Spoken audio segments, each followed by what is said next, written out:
പ്രിയപ്പെട്ടവരെ, ഈ വീഡിയോ എല്ലാവരും ഷെയർ ചെയ്യണം. ഏതെങ്കിലും ഹിന്ദു സംഘടനയുടെ മുമ്പിൽ ഈ വീഡിയോ എത്തുന്നതുവരെ നിങ്ങളെല്ലാവരും ഷെയർ ചെയ്യണം. നിങ്ങൾക്ക് അറിയാം, സൂര്യമോൾ നമ്മൾ അവർക്ക് വേണ്ടി ഒരു ധനസമാഹരണം നടത്തി 28 ലക്ഷം രൂപ പിരിച്ചു കൊടുത്തു. ആ കുട്ടിയെ നാളെ കിംസ് ഹോസ്പിറ്റലിൽ ആ കുട്ടിയുടെ അടിയന്തരമായ ശസ്ത്രക്രിയ നടക്കാൻ പോവാണ്. കരൾമാറ്റ ശസ്ത്രക്രിയ. പ്രാർത്ഥിക്കാൻ അച്ഛൻ വിളിച്ചു പറഞ്ഞിട്ടുണ്ട്. മൊത്തവും 38 ലക്ഷം രൂപയാണ് വേണ്ടത് ആ കുട്ടിയുടെ ചികിത്സക്ക്. 28 ലക്ഷം രൂപ നമ്മളെല്ലാവരും കൂടി ഒന്നിച്ചു ചേർന്ന് ജാതിമത ഭേദമന്യേ നമ്മളെല്ലാം കൂടി സമാഹരിച്ചു കൊടുത്തിട്ടുണ്ട്. ഇനി ബാക്കിയുള്ള പൈസ, ഈ 38 ലക്ഷം രൂപയ്ക്ക് 28 ലക്ഷം കിട്ടിയിട്ടുള്ളൂ.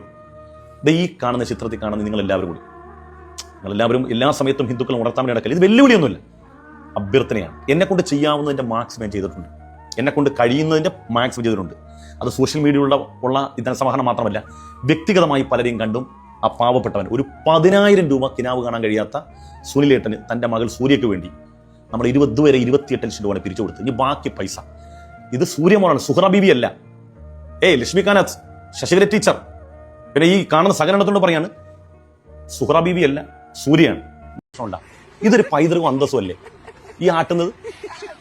വെള്ളരിക്കിണ്ണത്തിൽ എന്തുണ്ട്, പുള്ളി പശുവിന്റെ പാലുണ്ട്, പുസ്തകത്താളിൽ ഒളിച്ച കിനാവിൽ 10 മാറ്റുണ്ട്. ഇത് രസം നോക്കിയേ. ഇതൊക്കെയാണ് നമ്മുടെ പൈതൃകം. ഇതൊക്കെ വളരെ. സുഹൃത്തുക്കളെ, ഏവർക്കും നമസ്കാരം. സുഹൃത്തുക്കളെ, എൻ്റെ മനസ്സിനെ ഇത് കണ്ടിട്ട് വളരെയധികം വേദന തോന്നിയൊരു കാര്യമാണ്. കാരണം എന്തിനു വേണ്ടിയാണ് ഇയാൾ ഇങ്ങനെ അധിക്ഷേപിച്ചുകൊണ്ട് വീഡിയോ ചെയ്യുന്നതെന്ന് പലപ്പോഴും ഞാൻ ചിന്തിച്ചിട്ടുണ്ട്. കുറച്ച് ലൈക്കിനും ഷെയർസിനും വേണ്ടിയാണോ, അതല്ലേ മറ്റു മതത്തിലുള്ളവരെ തൻ്റെ മതത്തിലേക്ക് ആകർഷിച്ചു കൊണ്ടുവന്ന് അതുമൂലം സ്വർഗം ലഭിക്കും അല്ലെങ്കിൽ അതുപോലെ പുണ്യം കിട്ടുമെന്ന് ആഗ്രഹിച്ചുകൊണ്ടാണോ എന്ന് എനിക്കറിയില്ല.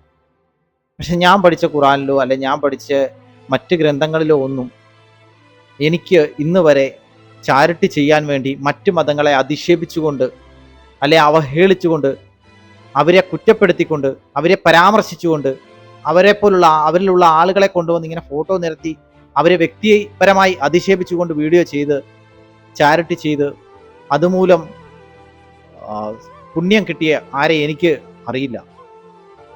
ഞാൻ ഇന്ന് വരെ നേരിട്ട് കണ്ടിട്ടുമില്ല. പിന്നെ എന്തിനു വേണ്ടിയാണ് ഇയാൾ ഇങ്ങനെ ഈ തരത്തിൽ ചെയ്യുന്നത് എന്ന് മനസ്സിലാക്കുന്നില്ല. ഇയാളുടെ പല വീഡിയോകളും ഇങ്ങനെ തന്നെയാണ്. ഒരുപാട് വിഷമമുണ്ടാക്കുന്ന വീഡിയോകളാണ്. മറ്റുള്ള മതസ്ഥരെ വ്യക്തിപരമായിട്ട് അധിക്ഷേപിച്ചുകൊണ്ടാണ് ഇയാൾ വീഡിയോ ചെയ്യുന്നത് പല കാര്യങ്ങളും. ഇതൊരു തവണയൊന്നുമല്ല, പല തവണയായി ഇയാളുടെ വീഡിയോ ഞാൻ ഇങ്ങനെ കാണുന്നുണ്ട്. പക്ഷെ ഇയാളുടെ ഒരു ഫേസ് ഞാൻ എൻ്റെ വീഡിയോയിൽ കൊണ്ടുവരുമെന്ന് ആഗ്രഹിച്ചൊരു വ്യക്തിയാണ്. പക്ഷെ ഒരു അത്രത്തോളം വിഷമം വന്നുകൊണ്ടാണ് ഈ ഒരു വീഡിയോ ചെയ്യുന്നത്. പോലുള്ള വ്യക്തികളെ നിങ്ങൾ പ്രോത്സാഹിപ്പിക്കാതിരിക്കുക എന്ന് മാത്രമേ പറയാനുള്ളൂ. കാരണം ചാരിറ്റി ചെയ്യണമെങ്കിൽ അതിന് മതം ആവശ്യമില്ല. ഒരു മനുഷ്യനെ സഹായിക്കണമെങ്കിൽ അതിന് ഒരു മതവും ആവശ്യമില്ലെന്നാണ് ഞാൻ മനസ്സിലാക്കിയിട്ടുള്ളത്. ഇയാൾ എങ്ങനെ മനസ്സിലാക്കിയിട്ടുണ്ടെന്നുള്ള അറിയില്ല. നിങ്ങൾ നിങ്ങളുടെ അഭിപ്രായങ്ങൾ കമൻ്റായി രേഖപ്പെടുത്തുക.